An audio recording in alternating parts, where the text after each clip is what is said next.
आज हमारे switch yard में एक प्रॉब्लम आया है।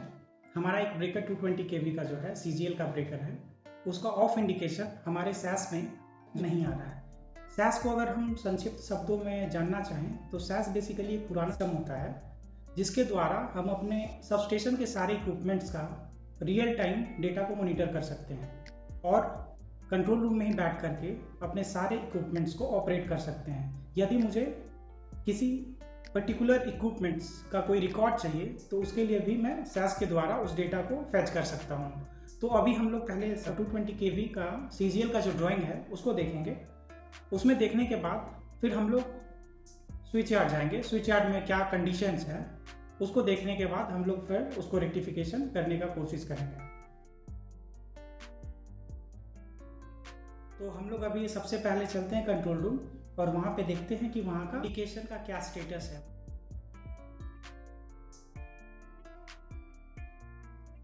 तो अभी हम लोग अपने कंट्रोल रूम में आ चुके हैं। यहाँ हमारा पूरा सिस्टम इंस्टॉल्ड है।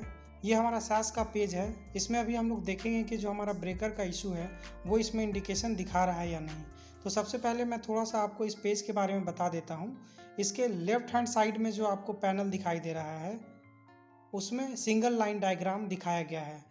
ये जो दो ब्लू कलर की लाइनें दिखाई दे रही हैं वो मेन बस और ट्रांसफ़र बस है। उसके बाद ये 89 MB जो अभी क्लोज पोजीशन में है वो हमारा मेन बस आइसोलेटर है। उसके बाद जिसे 52 से डिनोट किया गया है वो हमारा CGL का SF6 न्यूमेटिक सर्किट ब्रेकर है। इसी के ब्रेकर के इंडिकेशन में हमें अभी प्रॉब्लम दिखाई दिया था। उसके बाद फिर हमारा ये 89L जो दिखाई दे रहा है ये हमारा लाइन साइड आइसोलेटर है। उसके बाद फिर हमारा 89LE हमारा अर्थ स्विच है, यह हमारा PT है। उसके बाद हमारा लाइटिंग एरिस्टर लगा हुआ है। उसके सर्किट में एक और यहाँ पे आप देखेंगे तो हमारा TV आइसोलेटर भी लगा हुआ है। उसके बाद ये जो पैनल हमें दिखाई दे रहा है वो अनाउंसिएटर का पैनल है। इस पर हमारे इक्विपमेंट्स के सारे इंडिकेशन दिखाई देते हैं। इस सेक्शन में हम लोग मेन रिले और बैकअप रिले के सारे इंडिकेशंस को देख सकते हैं। उसके बाद यहाँ पे रिले का क्या स्टेटस है इस पेज में हम लोग देखते हैं। साथ ही साथ हम लोग इस पैनल में मीटरिंग के सारे डेटा को देखते हैं। यहाँ पर हमें phase current, phase voltage, power factor, active power, reactive power, frequency सारा डेटा हम लोग यहाँ पर देख सकते हैं। हम लोगों के पास इस ब्रेकर का कंप्लीट ड्राइंग नहीं है तो अभी हम लोग को स्विच यार्ड जाना पड़ेगा और वहाँ पर ब्रेकर पैनल में जाकर के देखना पड़ेगा और उसके बाद वायर को ट्रेस करके फिर हम लोग अपने प्रॉब्लम को रिजॉल्व कर पाएंगे। तो चलते हैं हम लोग अपने स्विच यार्ड। तो ये हमारी मेंटेनेंस टीम है। अब हम लोग चलते हैं अपने ब्रेकर के पास और वहाँ जा कर के देखते हैं कि इसका क्या इशू है। हम लोगों को एक पॉसिबिलिटी जो लग रहा है कि इस ब्रेकर का जो ऑक्सिलरी कॉन्टैक्ट है वो डैमेज है, लेकिन हम लोग डायरेक्टली चूँकि लाइन चार्ज है तो हम लोग उसको डायरेक्टली चेक नहीं कर सकते। तो सबसे पहले हम लोग इस पैनल में ब्रेकर का इंडिकेशन वायर देखेंगे और फिर कंट्रोल रूम जाकर हम लोग वायर ट्रेस करेंगे। तो हम लोग अभी आ चुके हैं अपने कंट्रोल रूम में। यह हमारा लाइन का कंट्रोल एंड रिले पैनल है। इसके ऊपर मैं एक डेडिकेटेड टेक्निकल वीडियो बनाऊंगा। तो अभी पहले हम लोग अपने पैनल को ओपन करते हैं, उसके बाद हम लोग यहाँ पे उस वायर को ट्रेस करते हैं कि वो कौन सा TB में लगा हुआ है। तो ब्रेकर से जो वायर इस कंट्रोल पैनल में आया है उसको हम लोगों ने ट्रेस कर लिया है। अब हम लोग heat and trial method use करेंगे। उसके लिए TB में 3 वायर को शॉर्ट करेंगे।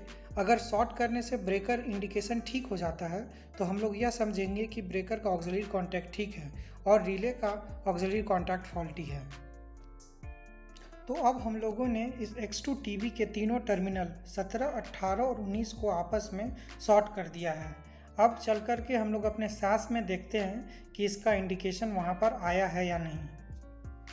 तो फ्रेंड्स आप यहाँ देख सकते हैं कि यहाँ पर कोई भी चेंज दिखाई नहीं दे रहा है। इसका मतलब है कि ब्रेकर का ऑक्सिलरी कॉन्टैक्ट हमारा ख़राब है। तो फ्रेंड्स एक बार फिर से हम लोग अपने ब्रेकर के पास चलते हैं और ब्रेकर के ऑक्सिलरी कॉन्टैक्ट को चेक करते हैं। फ्रेंड्स हम लोगों को यह लग रहा था कि ब्रेकर का कोई एक ऑक्सिलरी कॉन्टैक्ट ख़राब होगा, बट जब हम लोगों ने एक एक करके तीनों फेज़ के ऑक्सिलरी कॉन्टैक्ट को फिजिकली देखा तो वाई फेज़ के ऑक्सिलरी कॉन्टैक्ट का 5-6 कॉन्टैक्ट ख़राब निकला जो डैमेज हो चुका था। अब हम लोगों को इस ऑक्सिलरी कॉन्टैक्ट का पूरा सेट ही चेंज करना होगा। उसके लिए इस लाइन का शटडाउन लेना होगा। क्योंकि यह एक टाई लाइन है तो इसका शटडाउन लेना थोड़ा मुश्किल है। अब देखते हैं कि इस लाइन का शटडाउन हम लोगों को कब दिया जाता है। तो हेलो फ्रेंड्स, फाइनली आज 10-12 दिनों के बाद इस लाइन का शटडाउन हमें मिला है। तो आज हम लोग इस ब्रेकर का ऑक्सिलरी कॉन्टैक्ट को चेंज करेंगे। ऑक्सिलरी कॉन्टैक्ट हमारे पास एक स्पेयर ब्रेकर का रखा हुआ था, तो हम लोगों ने उस ब्रेकर से इस ऑक्सिलरी कॉन्टैक्ट को खोल लिया है और इसको हम लोग रिप्लेस कर देंगे।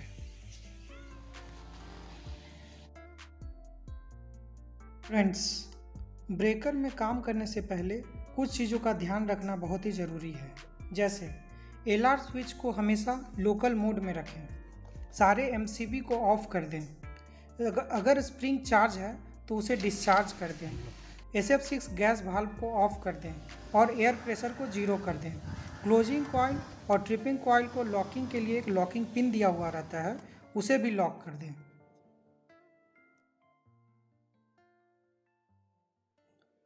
फ्रेंड्स, तो सारे प्रिकॉशनरी मेजर्स लेने के बाद अब हम लोगों ने इस फॉल्टी ऑक्सिलरी कॉन्टैक्ट को खोल लिया है। अब हम लोग इस हेल्दी ऑक्सिलरी कॉन्टैक्ट, जिसे हम लोगों ने एक पुराने स्पेयर ब्रेकर से खोला था, को अब इसमें लगा देते हैं।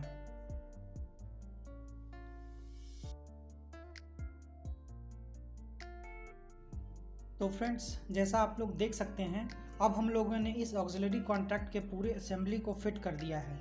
इसके बाद हम लोग इसका वायरिंग करेंगे। वायरिंग करने के लिए हम लोगों ने इसके कॉन्टैक्ट के सारे वायर्स से मिला लिया। हाँ, ठीक है।